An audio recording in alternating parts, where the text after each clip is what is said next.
ጳጳሳቱን መሳደብ ፈሪ ጳጳሳቱ እየፈራችሁ ቤተክርስቲያናችን ስሉድ ናት። በእኛ ጊዜ ልትዋረድ በእኛ ጊዜ ልትሸማቀቅ አይገባት። አይጉድ እነ ቅዱስ ጊዮርጊስ በኖሩበት እንዳፋይ ቀና ጎዳና እስኪ አንተ ሞክራት።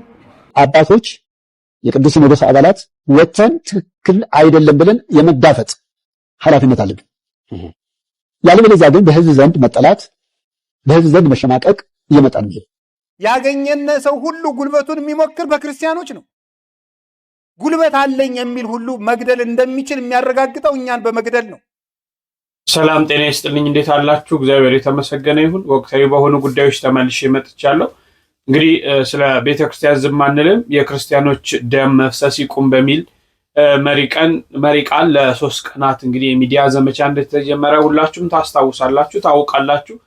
ዛሬ ነው በ24 የተጀመረው ማለት ነው። እስከ 27 የሚቆይ ነው። ሁላችሁም የክርስቲያኖች ደም መፍሰስ ይቁም፣ ስለ ቤተክርስቲያናችን ዝም አንልም እያላችሁ በኮሜንት ሴክሽን ላይ ሐሳባችሁን ይህንን ጻፉ። ይህን ቪዲዮ ላይክ አድርጉ። ዛሬ የምንመለከተው እንግዲህ ብፁዕ አቡነ መቃርዮስ እጅግ ደስ የሚል ንግግርን ተናግሯል። በተለይ ቅዱስ ሲኖዶስን ጳጳሳትን ተናግሯል። ቤተክርስቲያናችን እያስደፈርን ነው የሚሉ ነገሮችን ያናስቀኛችኋለሁ። አባ ገብረ ኪዳንም እንግዲህ ጳጳሳትን መሳደብ፣ መናገር፣ ፈሪዎች ማለት የሚሉ ንግግሮችን ተናግረዋል። ያንን እናያለን።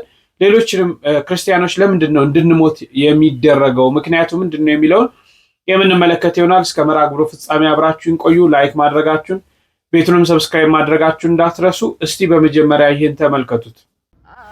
አይኑን ቁልጭ እያለ ነው የሚያየኝ። እንዴት ሕፃን ልጅ በጥይት ይመታል? ተመልከት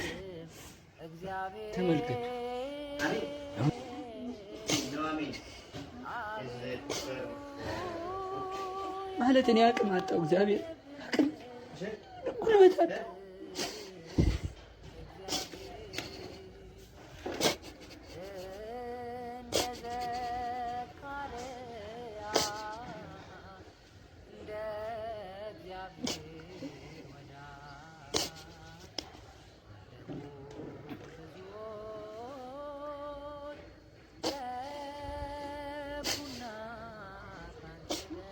ማለት እኔ ምን ልበል? ምንድነው ማውራት ያለብኝ?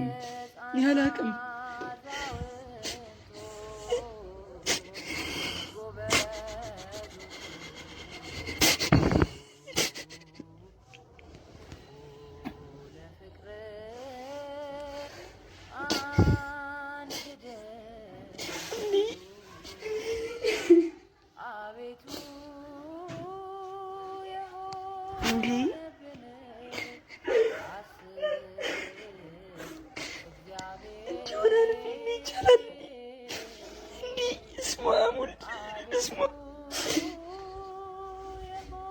ብቻ በዓለም ዙሪያ የምትገኙ ሁላችሁም ይህንን ልጅ እርዱት፣ አግዙት። መባረክ ነው፣ መቀደስ ነው። እንዲህ አይነት ሰውን ማግኘት በራሱ እንኳን አይደለም መርዳት። በየትኛውም አቅም ለእናንተ ላስረዳ አልችልም፣ ግን ሁላችሁ ባጎቱ አካውንት ከስር በምትመለከቱት አካውንት ብፁዕ አባታችን ትእዛዝ ሰጥተው ነው እዚህ መጣ ነው። በምትችሉት አቅም ሁሉ እኔ ምን ላደርግለት ታዲያ? ምን አደርጋለሁ ከዚህ በላይ እዚህ ከመምጣት በላይ? አይኑን ቁልጭ እያለ ነው የሚያየኝ። እንዴት ሕፃን ልጅ በጥይት ይመታል? እንዴት በጥይት ይመታል ሕፃን ልጅ? ግፍ አይደለም እንዴ? ነውር አይደለም እንዴ?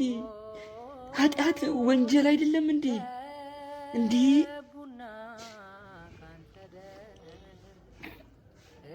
እስማ እግዚአብሔር ያጽናሽ። እንዴት ነው አሁን ያለበት ሁኔታ? ምንም እንዳየው ነው የምናገረው ንግግር ቃላት በላይ ነው። ተመልከቱ። አሁን ይሄ ኦልሬዲ የሚቆረጥ ነው። የኛው ምልክት ተሰጥቷል። አይ ሊሄድም ይችላል። ገና ዛሬ አይተው ከዚህ በኋላ ይቆረጣል። አይ ከዚህ በላይ ሊሆን ይችላል። ተጠቅሮ የኛው ዛሬ እንየውና ሊሄድም ይችላል። ከዚህ በላይ ግን ከዚህ በታች አይሰራም ብሎ ነው እንዴ? ሲነካው ቀዘቀዘ። እጅን እንደዚህ ተረገበት እንደ ፍሪጅ ነው የሚያቀርበው። አይሰራም ማለት ነው። በቃ ስራ ቆሟል። ተመደርቋል። እዚህ ጋር ነው የተመታው። አይታል። ይሄኛው እንዳለ ግድስ በቃ ይሄኛው ቁስሉ እንደውም ደህና ነው ያየው ቁስሉ ማለት ይሄኛው እንደውም በጣም እንትን የሚለው እግሩ ተንጠልጥሎ ያለች ከዚህ በታች ተንጠልጥሎ ነው ያለው። ያው ስቃው ነው የሚያሳዝነኝ መመታቱ የሚሰቃየው ስቃው ነው። እዚህ ቁስል በቆየሩለት ቁጥር በቃ ሰው ስለሚታጠበው ገና ሲመጡ በቃ ምግብ ስጪ እላለሁ። ሁላችንም አብረን ነን። ማገዝ ባለብን ልክ ማገዝ ካለብን መጠን በላይ ነው የምንረባረበው። ሁሉም ነገር ላይ ደግሞ እግዚአብሔር ሲጨመርበት መድኃኔዓለም ሲጨመርበት ነው። እናንተ አይዟችሁ በርቱ። እንደተከታተላችሁት ነው። እጅግ በጣም ነው የሚያሳዝነው። እንግዲህ ይሄ ሕፃን ልጅ የ4 ዓመት ሕፃን ልጅ ምንም የሚያውቀው ነገር የለም። ምንም በማያውቀው ነገር ይሄው እግሩ እንደዚህ ሆኗል። ዛሬ እንደውም መስመር ተሰርቷል የሚቆረጥበት ከዚህ ከቁርጭምጭሚቱ ትንሽ ከፍ ብሎ ሊቆረጥ እንደሆነ ሙሉ ሰምተናል። በቃ በጣም ነው የሚያሳዝነው። እነዚህ ህፃናቶች እንደው በእመቤቴ ስም እነዚህ ህፃናቶች እንኳን በጥይት በጥፊ ሲመታሉ እንዲህ አይነት መከራ ምን አይነት ጭካኔ ነው? ኦርቶዶክሳዊ ያለ እየደረሰ ያለው መከራ ምን አይነት መከራ ነው? እነዚህ ህፃናቶች ምን አጠፉ? ምን አደረጉ? ምንስ በደሉ? ምንስ አደረጉ? እንግዲህ ይሄንን ነው አባቶቻችን ባካችሁ ወጣችሁ አውግዙልን የምንለው፣ ተናገሩልን የምንለው። ቤተክርስቲያናችን ትጠበቅ፣ ክርስቲያኑ እምነት አማኙ ኦርቶዶክሳውያኑ ከለላ ያገኙ አይሙቱ የምንለው ይሄንን፣ ግፍ አይድረስባቸው መከራ አይድረስባቸው የምንለው ይሄንን። እስቲ ስማችሁ አባ ገብረ ኪዳን ጳጳሳቱን መሳደብ ፈሪ፣ ጳጳሳቱ እየፈራችሁ ስብከትና ሰማዕትነት ልዩነት አለው ጌታዬ። መስበክ ቀላል ነው፣ መናገር ቀላል ነው፣ ቆሞ መገኘት ግን ሌላ ነው። ጳጳሳቱ ፈሪ፣ አባቶች ፈሪ፣ ካህናት ፈሪ። አይጉድ! እነ ቅዱስ ጊዮርጊስ በኖሩበት እንዳፋይ ቀና ጎዳና። እስኪ አንተ ሞክራት። በሰው መመጻደቅ ለምንድን ነው በእውነቱ ማለት ነው? ሰው ምኑን እንደፈራኛ እናውቃለን እንዴ? አናውቅ። ሰው ምኑን እንደወደቀ ማወቅ እንችላለን? አናውቅ። እኛ ጳጳሳትን ለመሳደብ ማንን የቤተ ክርስቲያን አባቶች ለመሳደብ ወይም ለመናገር ፈልገን አይደለም። እነሱ መሪ ናቸው አይደል? እረኞች ናቸው። እግዚአብሔር አምላክ ጳጳሳት አድርጎ ለቤተ ክርስቲያን መንጋውን እንዲጠብቁ እረኛ አድርጎ ሾሟቸዋል። ለዚህ ለመንጋው ለእረኛው ታማኝ ሆኖ ነው። ሌላ ታሪክ እንግዲህ ጦርነት ይዘው ይዋጉ መሳሪያ ይዘው እንትን ይበሉ አይደለም እኮ። አትሊስት አባቶቻችን ምንድነው ጸሎት እንኳን ለምን አይታወጅም? ጸሎት ምህላ ኦርቶዶክሳውያን 3 ቀን ወይም 7 ቀን ጾም እስከዚህ ሰዓት ከ7 ዓመት ጀምሮ ያላችሁ እስከዚህ ሰዓት እየጾማችሁ እያለቀሳችሁ እግዚአብሔርን ለምኑ ብለው አባቶቻችን ለምን አያውጁም? ሀገራችን ሰላም እንድትሆን ከመንግስት ጋር መስራት ያለባቸውን ለምን አይሰሩም ነው እያልን ያለው። እኔ ለእርሶ መልስ ለመስጠት አይደለም፣ በጣም ትንሽና ትቢያ ነኝ እርሶን ለመናገር ሳይሆን እንዲያደርጉ ነው እንጂ ሌላ ታሪክ አይደለም። መቼም አንድ ሰው ዓለም በቃኝ ብሎ ከመነኮሰ የሚያስፈራው ነገር አለ ብዬ አላስብም። ስለ እውነት ስለ ፖለቲካ አያወራ፣ ሰዎችን ስለማስገደል አያወራ፣ ስለ ጸብ አያወራ። ስለ ሰላም ግን ቢያወራ፣ ስለ ሰላም ቢሰብክ፣ ትክክል አይደለም ቢል፣ ጸሎት ይደረግ ቢል በየትኛው እንትን ወንጀል አይደለም። በየትኛው ማለት አባቶች ስለሆኑ መሪዎች ስለሆኑ ምዕመናኑን ህዝቦቻቸውን መጠበቅ ስላለባቸው ማለት ነው። ብፁዕ አቡነ መቃርዮስ ደግሞ እንዲህ ብለዋል። ወደ መሬት የወረደ ስራ መሰራት ነው ያለበት እንጂ በመግለጫ ስለተሰጠ አይለወጥም፣ አንድ ስለተደረገ አይለወጥም። ስለዚህ አባቶች የቅዱስ ሲኖዶስ አባላት ቅድሚያ መስጠት ያለባቸው ለቤተ ክርስቲያኒቷ እንጂ ለኢትዮጵያ አንድነት ለቤተ ክርስቲያናችን ሰላምና አንድነት መስጠት አለባቸው። መነጋገር የተለየ ነው፣ መግለጫ መስጠትም የተለየ ነው። ወተን ትክክል አይደለም ብለን የመጋፈጥ ኃላፊነት አለብን። ያለበለዚያ ግን በህዝብ ዘንድ መጠላት፣ በህዝብ ዘንድ መሸማቀቅ እየመጣ ነው። አባቶቻችን 1 ሰኔ የጣለው 7 ሰኔ ያነሳው ይላል። ቤተክርስቲያናችን ስሉድ ናት። በእኛ ጊዜ ልትዋረድ፣ በእኛ ጊዜ ልትሸማቀቅ አይገባት። የመጣውም ኃይል እኮ በመስቀል ኃይል እናሸንፋቸዋለን። መስቀላችንን ይዘን የጠነከረ እምነታችንን ይዘን የማሸነፍ ሙሉ ስልጣን ይኖረናል የሚል እምነት ነው። ተው አይደለም። ተሸፋፍኖ ብትኝ እኮ ገጾ የሚያይዘራል። እንደዚህ በቀልድ አይደለም። እቺ ቤተክርስቲያን በቀልድ የተመሰረተች አይደለም። እቺ ቤተክርስቲያን ሐዋርያት የመሰረቷት ቤተክርስቲያን ናት። ማንም ተራዊ እየተነሳ ለዚች ቤተክርስቲያን አፉ የሚከፍትባት አይደለም። በእኛ ጊዜ እንዲሆኗ መታየቷ እኔ በራሱ በኩል አዝናለሁ። ተሸፋፍኖ ብትኝ ገጾ የሚያይዘራል። እየሰራን አይደለም። አሁን ያለነው በመፈራራት ነው፣ በማስመሰል ነው። እቺ ቤተክርስቲያን ከምትዋረድ፣ እቺ ተዋህዶ ቤተክርስቲያን ከምትዋረድ እኔ ከራሴው ጀምሮ ራሴ በጠፋሻል። ጠቀም ያለ ህዝብን የሚያስደስት ቤተክርስቲያንን የሚያስደስት ወጣቱን የሚያስደስት ውሳኔ መወሰን አለብን። አስመስሎ ማለት ለቤተክርስቲያን አይጠቅማትም። ብፁዓን ሊቃነ ጳጳሳት የቤተክርስቲያኗ ችግር የቤተክርስቲያኗ ፈተና እስካላስወገድን ድረስ ፈተናው የከበደ ነው። የተራበው ህዝብ እኮ ሰማል ቀላል አይደለም። የተጨነቀ ህዝብ እኮ ቤተክርስቲያኗ ችግር ውስጥ ላይ ሆኖ እኮ ይነሳ መመለሻ እኮ የለውም። በዛ አጋጣሚ ለቤተክርስቲያን አባቶች መልእክት ለማስተላለፍ ስለ ቤተክርስቲያኗ አንድነት ስለ ክህነት ስለ ምናምን ስለ አይደለም። መጀመሪያ የቤተክርስቲያኗ ልዕልና፣ የቤተክርስቲያኗ ክብር፣ የሃይማኖቷ ክብር ስለ አይሁን ሲቀደም ምንድን ነው የሚባለው? በራሳችን ስዕል እኮ ነው የቅዱስ ገብርኤል ስዕል፣ የእመቤታችን ስዕል፣ የጻድቁ አባታችን አቡነ ገብረ ቅዱስ ስዕል፣ የሰማዕቱ ቅዱስ ጊዮርጊስ ስዕል መቅደም ይሄ ወንጀል ነው። የወንጀል ወንጀል በህግ እየተከታተልን ነው። ሌላ የሰው እኮ መግለጫ ሰው የሰጠ ሰው በቅርብ ጊዜ ቦታ ላይ ነው ያለው። ተከታትሎ ለህግ ማቅረብ የቤተክርስቲያን አካላት ነን የሚሉ ተከታትሎ ወደ ህግ የማቅረብ ኃላፊነት አለባቸው። ዝም መጽሐፉ ዝም፣ ቄሱ ዝም፣ ጳጳሱ ዝም፣ ሲኖዶስ ዝም ካለ ግን የኢትዮጵያ ህዝብ ወዴት እያመለከተ ያለው? ህዝባችን ለኛ ምን አመለካከት ነው ያለው? እንደ አባቶች እያየን ነው ወይ? እየተመለከተን ነው ወይ? እስስት ብትላወጥ መርዛምነቷ አይለወጥም ይላል አባቶች። ስለ አድኖ ሲቀደድ የወላዲተ አምላክ ንጽሕተ ንጹሐን ሲቀደድ የሊቀ መላእክት ቅዱስ ገብርኤልን ጌታ እኮ ሲወለድ ያበሰረው እኮ ገብርኤል ደፋሮች ናቸው።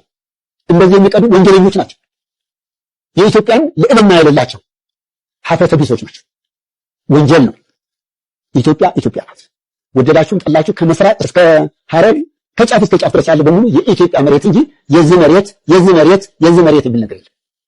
አሁን ወጣቶች ተሻሽለው እኮ ስለ ቤተክርስቲያን እየተቃወሙ ያለው። እኔ ወደዚህ የመጣሁበት ዛሬ ትልቁ ሰማለ የሊቀ መላእክት የቅዱስ ገብርኤልና የሰማዕቱ የቅዱስ ጊዮርጊስና የኪዳነ ምሕረትን ስዕሎች የተለያዩ ስለ ቅዱሳን ሲቀደሳይ ወዴት ነው ይሄን ያለ? እቺ ቤተክርስቲያን በቃ አይሏትም እንዴ? ምን አደረገች? ምን በደለች? ያስተማረች ቤተክርስቲያን እኮ ናት። ክብር የሰጠች ቤተክርስቲያን እኮ ናት። በእኛ ላይ ሙሉቅ ሌላ ስንት ነገሥታት ያከበሯት ናት። በዓለም የተወደደች ናት። ቱሪስት እኮ ከዓለም እየጎረፈ ያለው ኢትዮጵያ ያለው መሬት ለማየት ሸንተሩን ለማየት አይደለም። የኢትዮጵያ ኦርቶዶክስ ተዋሕዶ ቤተክርስቲያን ቅዱሳን ገዳማትን ለማየትና ለመጎብኘት። ስለዚህ ማንም ኢትዮጵያ ከሀገር ውስጥም ከሆነ ከሀገር ውጭ እቺ ቤተክርስቲያናችን ወደ ነበረ ልዕልናዋ እንድናወጣ የሁላችሁ ትብብር ስለሚያስፈልገን እግዚአብሔር ከሁላችሁ ጋር ይሁን። እኛ እንግዲህ መሳሪያ የለም። መሳሪያችን መስቀል ነው። ኃይላችን መስቀል ነው። የምናሸንፈው መስቀል ነው። በዚህ ቢመጡ በዚህ ቢረጡ ቢጎነትሉንም ቢቆሰቁሱንም በመስቀል ኃይል ግን እናሸንፋቸዋለን። ሁሉ ወነሰግዱ ሰመካን ሀበቆ እግረ ጊዜነ የጌታ መስቀል የተሰቀለበት ኃይላችን ይሄ ነው። ጦራችን ይሄ ነው። ምሰሳችን ይሄ ነው። በመስቀሉ ኃይል እንመካለን። የመጣውን የአጋንንት ፈተና በመስቀል እናሸንፋለን። አባቶች የመንቃት ቤተክርስቲያናቸው የመጠበቅ ሊቃነ ጳጳሳት፣ ካህናት፣ ቀሳውስት፣ ዲያቆናት አጠቃላይ ህዝበ ክርስቲያኑ ግዴታ አለበት እላለሁ። አሁን ዝም ስላለ ጅል እንዳይመስልህ ህዝቡ እያጉረመረመ ነው፣ እያዳመጠ ነው፣ እየሰማ ነው። ተው ስለምንል ነው። የለም ተነስ ካልነው እኮ ሰማለ ከቁጥጥር ውጭ ነው የወጣው። በእውነት የብፁዕነታቸው ብራክ የደረሰን አንጀት የሚያረስ ንግግር፣ በቃ ሌላ ምንም የምነው ነገር የለም። የብፁዕ አቡነ መቃርዮስን ንግግር አንጀት የሚያርስ ንግግር። በቃ ለመንጋው እንስራ፣ ህዝቡን፣ ወጣቱን፣ ህዝቡን ቤተክርስቲያን የሚያስደስት የሚሆን ነገር እንስራ፣ ቤተክርስቲያን እየተደፈረች ነው ብለው በተለይ ቅዱሳት ስዕላት ጋር ተያይዘው ያለውን ነገር በማንሳት ሌላውንም እንግዲህ እንዲገልጸውታል ማለት ነው። ስለዚህ አባቶቻችን በእንዲህ አይነት መልኩ እንዲሰሩልን ነው እኛም የምንፈልገው ማለት ነው። እንግዲህ አባ ገብረ ኪዳንም መምህር ዘበነም አንዳንድ መልእክቶችን አስተላልፈዋል። በተለይ አባ ገብረ ኪዳን ከአርሲ ግድያው ጋር ተያይዞ ያሉ ጥሩ ትምህርቶችን አስተምረዋል። ለምን እንገደላለን እኛ ኦርቶዶክስ ያለ የሚሉትን እስቲ ሁለቱን እንከታተል። እግዚአብሔር እንደው ክርስቲያኖች እንድንሞት የሚያደርገን ለምንድን ነው? ያገኘነ ሰው ሁሉ ጉልበቱን የሚሞክር በክርስቲያኖች ነው። ጉልበት አለኝ የሚል ሁሉ መግደል እንደሚችል የሚያረጋግጠው እኛን በመግደል ነው። የክርስቲያኖችን እንኳን ትልልቆቹን ሕፃናትን አንቆ በመግደል ጀግንነት የሚመስላቸው ሰዎች ናቸው ያሉት። የ2 ዓመት ሕፃን ሰምታችኋል? ሰሞኑን የታነቀ የ2 ዓመት ሕፃን ይታነቃል? ትልቅስ ቢሆን ይታነቃል? ነውር አይደለም እንዴ? እና እንደዚህ ከሆነ እግዚአብሔር ለምንድን ነው ዝም የሚለን? ለምንድን ነው እንድንሞት የሚያደርገው? ልንገራችሁ የእግዚአብሔር ቤተሰቦች፣ አልሆንለት ብሎ ነው። ለእኛ ስለማያዝንልን ነው። ባያዝንስ ቢያንስ ለ2 ዓመቱ ሕፃን አያዝንም? እኛስ መቼም በደለኞች ነን። ለምንድን ነው እግዚአብሔር ዝም የሚለን? ታውቃላችሁ? ሰማዕትነት የመንግስተ ሰማያት መግቢያ በር ስለሆነ ነው። እስኪ በሉ ሰማዕትነት በሉ። የመንግስተ ሰማያት ምንድን ነው? መግቢያ በር ነው። ስለዚህ ክርስቲያኖች የክርስቶስ ልጆች በመሆናቸው ሲገደሉ እግዚአብሔር ዝም የሚለው ከዚህ ከዳተኛ ዓለም ወደ እውነተኛው ዓለም ሊወስዳቸው ስለፈለገ ነው። ወደ ቅፉ ሊሰበስባቸው ስለፈለገ ነው። ለዚህ ነበር አንድ የቤተ ክርስቲያን ሊቅ ሁለተኛው ክፍለ ዘመን ላይ የነበረ እናንተ ግረፉን፣ እናንተ አሰቃዩን፣ እናንተ ደብድቡን፣ መከራውን በጨመራችሁብን መጠን ከእግዚአብሔር አክሊል ይጨመርልናል ያለ ለዚህ ነበረ። ክርስቲያኖች በተገፋን ቁጥር ለዚህ ነው የክርስቲያኖችን ደም ጨክኑና አብዝታችሁ እንደ ጎርፍ አፍስሱት ይፍሰስ፣ እነሆ ያ ደም ዘር ሆኖ ሌላ ክርስቲያን አብዝቶ ያበቅላል። የቅዱስ ጊዮርጊስ ደም ዘር ነበረ። ብቻውን ሲገርፉት ሙቶ ሲነሳ ተመልጥ ምን ያለን እያበራ ቦግ ሲል ፊቱ የዚያን ጊዜ የንጉሱ ሰራዊት በሙሉ እኛም በዚህ ሰው አምላክ አምነናል ይላል። የሰማዕታት ደም ዘር ነው፣ አፍስሱትና ሌላ ክርስቲያን ያበቅላል ያለ ለዚህ ነበረ። የመንግስተ ሰማያት መግቢያ በር ነው። ታውቃላችሁ? የግብፅ ኦርቶዶክስ ተዋሕዶ ቤተክርስቲያን የዘመን ለመለወጫ የምታደርገው ዓመተ ሰማዕታትን ነው። አዲስ ዓመቷን የምትጀምረው ሰማዕታት ብዙ ክርስቲያኖች የተገደሉበትን ዓመት ነው። ለምን ሲባል የዘመን መለወጫው ዕለት የአዲስ ዓመት መግቢያ እንደሆነ ሁሉ ሰማዕትነት የመንግስተ ሰማያት መግቢያ በር ነው። ግብፅ ውስጥ ያለ ክርስቲያን እያንዳንዱ ክርስቲያን በክርስቶስ ስም ለመሞት እየተዘጋጀ ነው የሚኖረው። በአፄ ካሌብ ጊዜ ናግራን ወይም የዛሬዋ የመን ውስጥ አንድ አይሁዳዊ ንጉሥ ክርስቲያኖችን እየጨፈጨፈ ይገላቸው ነበረ። እናቲቱን ልጁ ፈርቶ እኔ አላምንም እንዲል እግዚአብሔር ያሳያችሁ። የ5 ዓመቱን ሕፃን አይኑ እያየ እናቱን እሳት ውስጥ ከተቱበት። ያንን ሕፃን ንጉሡ ቀረበና ምን አለው መሰላችሁ? የኔ ልጅ ጎሽ እንደ እናትህ እሳት እንዳይበላ ክርስቶስን ክጀዋለሁ በል፣ ለአንተ ጥሩ ጥሩ ልብስ አሰፋልሃለሁ ገዛልሃለሁ አለው። ምን አደረገ ታውቃላችሁ? እንዳልታውቃላችሁ እባክህን አንተ ሰው ከእናቴ ጋር ወደ ክርስቶስ ሊሄድበት ልቀቀኛለሁ። የስንት ዓመት ልጅ ነው? የ5 ዓመት ልጅ ነው። እምቢ ብሎ ቢጨብጠው እጁን ነክሶት፣ የልጅ ጉልበቱ ምንድን ነው? ጥርሱ ነው። የንጉሱን እጁን ነክቶ ሮጦ ሄዶ እናቱ የገባችበት እሳት ገባ። ጽበራማ ተሰማ። ራሔል ስለ ልጆቿ አለቀሰች፣ መጽናናትን አላገኘችም አለ አንድ ራሔል። ያኔ ግብፅ የነበረችው ራሔል የፈርዖን ወታደሮች በቆዳ ጅራፍ እየገረፉ መንታ ልጆች ጸንሳ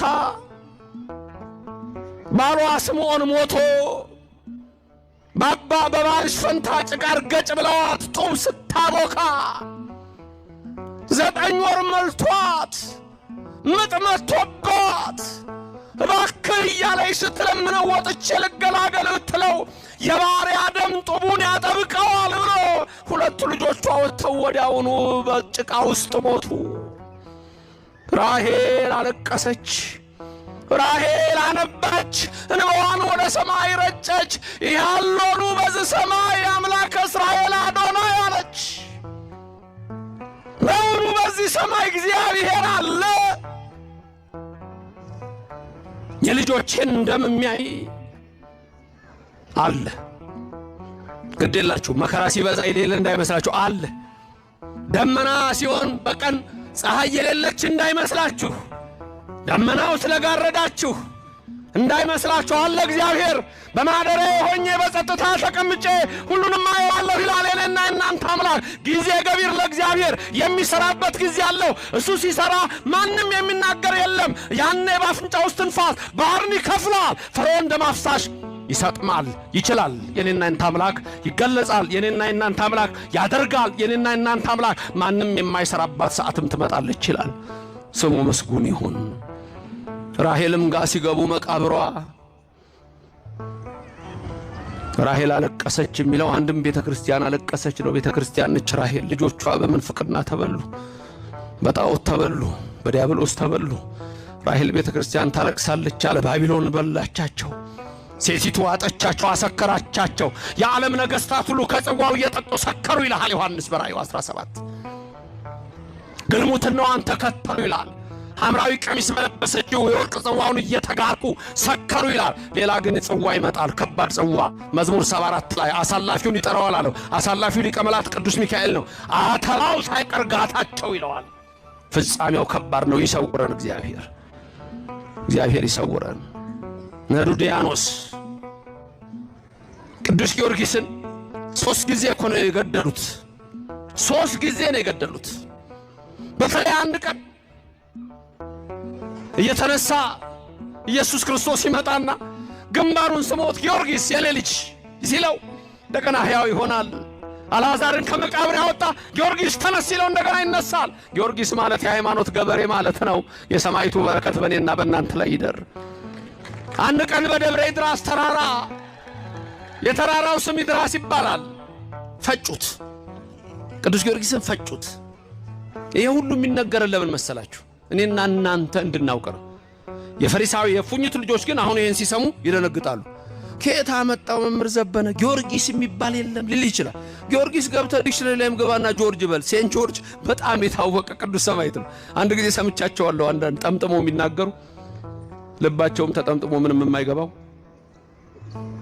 ሲናገሩ ሰምቻለሁ። ጊዮርጊስ የሚባል የትም አንድ ወታደር ነበረ። ታዲያ ነበረ ወታደር ምን ችግር አለ? ወታደር ቢሆን ወታደር ነበረ እሱ እኮ አይደለም ችግሩ።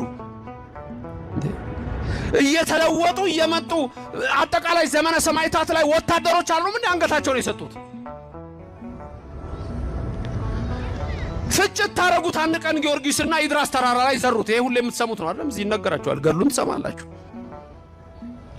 70 ነገስታት ናቸው። ዱዲያኖስ ንጉሠ ነገስት ነው። በቃ ሁለተኛ ይሄ መተተኛ ደግሞ መተተኛ ይሉታል ቅዱስ ጊዮርጊስን ስለሚነሳ። አንዳንድ ሰዎች ይገርሙኛል። የኦርቶዶክስ ቤተክርስቲያንን ካህናት፣ መዘምራን፣ ደባትራን ወይም እንደዚህ መተተኞች ሲሉ ሲናገሩ ይሄ የፉኝት ወሬ ነው።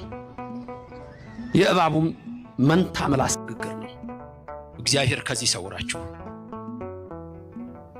ጊዮርጊስ ተነሳ ነው። ይህንና የእናንተ አምላክ የድንግል ልጅ ኢየሱስ ክርስቶስ የአብ ልጅ ወልድ እሱ ያ የተዘራው ሁሉ የሚገርማችሁ ሲዘሩት ዛፉ ላይ ቅጠሉ ላይ ሁሉ እኔ እኮ ሰይጣን እኮ በቃ በትንሽ ነገር ስለሚበሳጭ እንዴት እንደሚነዱ ታውታላችሁ። ቅጠሉ ላይ ሁሉ ጊዮርጊስ፣ ግንዱ ላይ ጊዮርጊስ፣ ሳሩ ላይ ጊዮርጊስ ይላል። ከዛ ተነሳ ነው ከኋላቸው። እናንተ ነገስታት ከጣዖታችሁ ጋር አብራችሁ ትጠፋላችሁ፣ ከአጵሎን ጋር ትጠፋላችሁ። እኔ ግን ኢየሱስ ክርስቶስ አስነሳኝ አላቸው። ለስም አጠራሩ ክብር ምስጋና ይግባው። ለመምሮቻችን እግዚአብሔር አምላክ ቃለ ሕይወትን ያሰማልን። በጥሩ ገልጸውታል። ክርስቲያኖች መከራ ለምን እንደሚበዛብን፣ ፈተና ለምን እንደሚበዛብን፣ ያችን መንግስተ ሰማያት ለመውረስ ያችን መንግስት ለማግኘት ግዴታ በዚህ ምድር ሳለን መፈተን አለብን ማለት ነው። ሁሌ እንደምላችሁ አልጋ በአልጋ የሆነ ክርስትና፣ ድሎት በድሎት የሆነ ክርስትና፣ በምቾት ያለ ክርስትና በእኛ ህይወት ውስጥ አይታሰብም። በእኛ ህይወት ውስጥ አይታሰብምና ያችን መንግስተ ሰማያት ለምሳሌ ወርቅ እሳት ውስጥ መከራ አይቶ ነጥሮ አይደለም የሚወጣው ወርቅነት። እኛም በእሳት ልክ እንደዛ ተፈትነን ነው። ፈተናው ግን ሲበዛ ደግሞ ትክክል አይደለም ማለት ያስፈልጋል ብዬ አስባለሁ። እግዚአብሔር አምላክ ይህንን የመጣብንን ክፉ መንፈስ፣ ክፉ ሐሳብ ሁሉ ያርቅልን ለማለት እወዳለሁ። በመጨረሻ አንድ ነገር ላስቃኛችሁ፣ እናንተ ተከታተሉና በዚህ ዙሪያ እስቲ የራሳችሁን ሐሳብ አስተያየታችሁን ስጡበት። መልእክቱን ሰምታችሁ ግን ለሚመለከተው ወጣት ሁሉ ለኦርቶዶክሳውያን በሙሉ መድረስ እንዲችል ጉልበት እንድትሆኑ እለምናችኋለሁ። በአሁኑ ሰዓት በዚች በኦርቶዶክሳዊ ተዋሕዶ ቤተክርስቲያናችን ላይ በብዙ አይነት አቅጣጫ ከፊትም ከኋላም ከላይም ከታችም ከውስጥም ከውጭም በጣም ብዙ አይነት የጠላት ሴራና አሰራር አጀንዳ ቀርጾ እየሰራባት እንደሆነ ሁላችን ማወቅ አለብን። እናውቃለን፣ የምናውቅ እናውቃለን። የተኛን ግን ያልገባን ያላወቅን ያልነቃን ሰዎች አለን። በአንዳንድ ነገሮች በጣም ከባድ ቢሆኑም በአንዳንድ ነገሮች ተነስተን በስሜታዊነት በግልፍተኝነት የማይባሉ የማይደረጉ ነገሮችን በማድረግ መልሰን ራሷን ቤተክርስቲያኗን የሚጎዳ ለጠላት ደስታ የሆነ ሊያጠፏት የሚፈልጓት አካላት ስኬታቸው ጮማ እየቆረጡ በጠጅ እያወራረዱ የሚደሰቱበት ሆኖ እንዲጠናቀቅ የሚያደርግ ስራን የሚሰሩ ወንድሞች አሉ። ባለማስተዋላቸው በስሜታዊነት በመነዳት አባቶች ላይ ሁሉ የሚዘምቱ ማድረግ ያለባቸውና የሌለባቸውን እንኳን በውል መለየት ያልቻሉ በስሜት የሚመሩ ወንድሞችን ስላየው በዚህ በጣም አዝኛለሁ። ይኸውላችሁ ነገሩ ምንድን ነው? ልብ ብላችሁ አዳምጡኝ። ቤተ ክርስቲያንን ለማጥፋት የሚሰራው አካል ሁልጊዜ አንድ አይነት ቴክኒክ ይዞ አይመጣም። በአንድ በኩል በጣም በተደጋጋሚ እስከ መጨረሻው ይታገላል። በዛ የማይሆንና ተስፋ አስቆራጭ እንኳን ከሆነ በብዙ አይነት፣ በብዙ አቅጣጫ፣ በብዙ መልክ፣ በብዙ ጎዳና ነው ለጥፋት የሚመጣው። ከዛ ውስጥ አሁን በአሁኑ ሰዓት በዚህ ወቅት እየተከናወነ ያለው ይህ ኦርቶዶክሳዊ ሕዝብ ወይም አማኝ በኃይል ሲመጡበት እየጠነከረ የሚሄድ መንፈሳዊነቱ እየጎላ የሚሄድ እንደሆነ ስለሚታመንበት ምን ማድረግ ነው አማራጫቸው? በመጽሐፍ ቅዱስ እንደተቀመጠው እረኛውን ምታ በጎቹም ይበተናሉ የሚለውን አካሄድ ነው የሚጠቀሙበት። እረኛውን መምታት በድሮ ጌታችን አምላካችን መድኃኒታችን ኢየሱስ ክርስቶስን እርሱን መምታት እሱን ማጥቃት ሙሉ ምዕመናን እንዲበተኑ ስለሚያደርግ ቤተክርስቲያንን በዚህ እናጠፋለን ብሎ ጠላት የሚታየውም የማይታየውም ጠላት በዛ መንገድ ሰርቶ ነገር ግን አልተሳካለትም። ቤተክርስቲያን በደም እየጸናች እየጠነከረች በሰማዕታት ደም ሁሉ እየጸናች በሐዋርያት ሁሉ ጠንክራ መላ ዓለምን ማዳረስ ችላለች። በአሁኑ ሰዓት ግን ይሄ አይደለም እየሆነ ያለው። እረኞች ላይ የገዛ ልጆቻቸው እንዲዘምቱ በማድረግ እረኞቹ ላይ ምዕመናን ተስፋ እንዲቆርጡ በማድረግ እረኞቹን ከማገድ በማስወጣት በመካከል መለያየትና ድልድይ በመፍጠር የጥላቻ ግንብ መገንባትና እረኛ የሌለው ሕዝብ ማድረግ ነው። በዚህ መንገድ ቤተ ክርስቲያንን ለማጥቃት እንደተነሱ ጠላትን እቅዱን መንቃት አለብን፣ ማወቅና መንቃት አለብን። እኔ እንዴት አድርጌ ማስረዳት እንደምችል አላውቅም እንጂ በነገራችሁ በጣም ከባድ አደገኛ አካሄድ ነው ይሄ። እነሱም በዚህ መንገድ ማድረግ እንደሚችሉ ስላወቁት በተለያየ ጊዜ ኦርቶዶክሳውያን ላይ ጥቃት ይፈጽማሉ። በግፍ ደማችንን ያፈሳሉ። ደማችን በግፍ መፍሰሱ ሳያንስ እንደገና ደግሞ እራሳችን እኛው ተቆረቆርን ብለን ማን ላይ ነው የምንዘምተው? ካህናት ላይ፣ አገልጋዮች ላይ፣ ጳጳሳት ላይ፣ ፓትርያርካችን ላይ የቤተ ክርስቲያን ራስ የሆኑ የማይነኩ ስዩመ እግዚአብሔር በእግዚአብሔር በእደ አንብሮ ተእድ የተመረጡ መንፈስ ቅዱስ የመረጣቸው የሾማቸውን የቤተ ክርስቲያን አገልጋዮችን እንደ እግዚአብሔር እቅድ እንጂ እንደ ሰው እቅድ የማይጓዙትን የቤተ ክርስቲያን መሪዎችን እነሱ ላይ እንድንዘምት በእጅ አዙር እየተጠቀሙብን ነው። ይሄ ካልገባህ ቤትህን ራስህ የምታነድ የቤትህ ጠላት ሆነህ የቤትህ አልቃሽ ነው የምትሆነው። ይሄ ካልገባህ በራስህ እጅ ክብሪት አስጭረው እነሱ ክብሪት አስጭረው በራስህ እጅ ማገዶ አቅርበው ራስህ ነዳጅ አርከፍክፈህ ራስህ ቤትህን ግው አድርገህ አቃጥለህ መጨረሻ ላይ ራስህ ክው ብለህ የምታለቅስ ሆነህ እንድትቀር ነው የሚያደርጉት። በአሁኑ ሰዓት ቤተክርስቲያን እረኞች ላይ ዘመቻ እንዲካሄድ ያደረጉ አካላት የቤተክርስቲያን ጠላቶች፣ አጽራረ ቤተክርስቲያን የተባሉ በሙሉ የሚታየው ጠላትም የማይታየው መናፍቃንም ሁሉ እጃቸውንና እግሮቻቸውን አጣምረው እኛ አባቶቻችን ላይ ስንዘምት በማየት ቤተክርስቲያኗን በልዩ ልዩ መንገድ ለመረከብ የሚፈልጉት ሁሉ አሰብስፎ እንደማየት የሚያሳዝን ነገር የለም። ለነሱ ደስታ የሆነ ለጠላት ጮቤ የሚያስረግጥ ምንድነው ጮማ እየቆረጡ ጠጅ እያወራረዱ እንዲደሰቱ የሚያደርግ ስራን በገዛ ልጆቿ በምዕመናኖቿ ሲሰራላቸው እያዩ ሲደሰቱ በማየት ከማዘን በላይ በጣም የሚያሳርር ነገር የለም። የምናገረው ነገር ከገባችሁ ለወንድሞቻችን አስተላልፉላቸው። ይህንን መልእክት አስተላልፉልኝ እባካችሁ። የፈለገ በደል ግፍ ይድረስብን ቤተ ክርስቲያን መሪዎች ላይ እረኞች ላይ በፍጹም አንዳች ክፉ ቃል አንዳች ነገር ሊወጣን አይገባም። ከፈለክ ጠንካራ ክርስቲያን ሁን። ይህን ያህል ከተቆረቆርክ የእውነት እግዚአብሔርን መፍራት ጀምር። እግዚአብሔርን ስትፈራ እያንዳንዱ ሰው ራሱ እግዚአብሔርን ሲፈራ እግዚአብሔርን ሲታዘዝ ከኃጢአት ሲርቅ ከስጋ ፈቃድ ሲርቅ ንጽህናውን ቅድስናውን ሲጠብቅ ያኔ ነው ቤተክርስቲያን ልታብብ የምትችለው። ለቤተክርስቲያን ተቆረቆርክ ማለትም ይሄ ነው። እሷ ለአንተ ስትቆረቆር፣ አንተ ግን ዓላማህ በስሜታዊነት መነዳት ከሆነ ባለማስተዋል በጭፍኑ መጓዝ ከሆነ ስሜታዊነት፣ ግልፍተኝነትና ጨለምተኝነት ለውሳኔህ ዋና ግብአቶች ከሆኑ ቤተክርስቲያን እናንተ አትተዋወቁ። በዚህ ጉዳይ ብዙ ነገር ማለት እችል ነበር፣ ነገር ግን ይህን ካልኩ ይበቃል። እባካችሁ እንንቃ። ኦርቶዶክሳውያን አባቶቻችን ላይ አንዳች ነገር አንበል። እንደውም በዚህ ሰዓት የአባቶችን ቃል መስማት እግዚአብሔርን ወደኛ በምህረት እንዲመጣ ያደርገዋል። መልካም ጊዜ እንዲመጣልን እንዲሆን ያደርገዋል። ካለበለዚያ ግን ብጥብጥ ይቀጥላል። ቤተክርስቲያን አሁንም በፊት በጠላቶቿ አሁንም ደግሞ በእኛም ተጨማሪ ጥፋት እና ስሜታዊነት በእኛም ስህተት እንደገና መከራዋ ይቀጥላል። ማስተዋል እንጀምር። ከስሜታዊነት እንውጣ። መንፈሳዊነትና ስሜታዊነት ፈጽሞ አይገናኙም። የማይገናኙ የማይተዋወቁ ነገሮች ናቸው። መንፈሳዊነት ማለት እግዚአብሔርን መፍራት፣ አባቶቹን ማክበር፣ ለአባቶቹ መታዘዝ ነው። አባቶቹን የማይታዘዝ እግዚአብሔርን አይፈራም። እግዚአብሔርንም የማይፈራ አባቶቹን ልታዘዝ አይችልም። ስለዚህ አባቶቹ ላይ ክፉ ቃል የሚናገር ማተብ ስላላደረገ ብቻ አይደለም። በአሁኑ ሰዓት በቃ ትንሽ ክብሪት ከተቀጣጠለ ጠላት፣ የቤተ ክርስቲያን ጠላት ዋናው የሚፈልገው ቀዳዳ መግቢያ ማግኘት ነው። ከዛ በኋላ ማን እንደሚቀባበለው ነገሩን ካስነሱት፣ በስሜታዊነት ከተናገሩት በኋላ ከዛ በኋላ የሚወስደው ሌላው ነው። አንተ መጀመሪያ በስመ አብ በልላቸው፣ ነገሩን አስጀምርላቸው እንጂ ከዛ በኋላ ራሳቸው ተዘጋጅተው ነው የሚጠብቁት። ጥፋቱን በመቶ ሺህ በሺህ እጥፍ ለማሳደግና ወዳልተፈለገ አንተ ወዳላሰብከው ጉዳትና መጠን ለማድረስ ከዛ በኋላ ቤተክርስቲያኗን ለማውደም በአንተ እጅ በገዛ እጅ ሊጠቀሙብህ ነው ነቅተው የሚጠብቁት። ስለዚህ ፍቃዳቸውን አትፈጽምላቸው። ዓላማቸውን ከእነሱ በላይ ሆነህ አንተ አታሳካላቸው። ይልቁንም ዝቅ በል።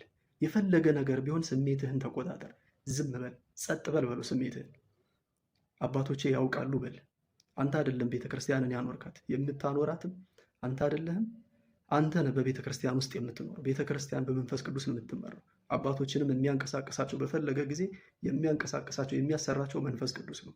በየትኛውም መንገድ ይሁን መንፈስ ቅዱስ ይሰራል። ስለዚህ መንፈስ ቅዱስ የሚመራቸውን አባቶች እነሱን አምነህ ዝም ብለህ ራስህ ግን መልካም ክርስቲያን ሁን እንጂ በአባቶች ላይ ክፉ ነገር አትበል፣ በካህናት ላይ ክፉ ነገር አትበል፣ ምንም ነገር አትበል። አንተ ይህን በመናገርህ ጻድቅም አትሆንም፣ መልካም ውጤትም አታመጣም፣ መልካምነትም የለውም። ህዝብን በትኖ ምዕመናንም በትኖ የሚመጣ መልካም ነገር የለም። አትራፊው በእጅጉ የሚያተርፈው ጠላት ዲያብሎስና የሚታየው የቤተ ክርስቲያን ጠላት አካል ብቻ ነው። ስለዚህ ቤተ ክርስቲያንን እንዲያጠቋት ምክንያት አትሁን። እጅህን ሰብስብ።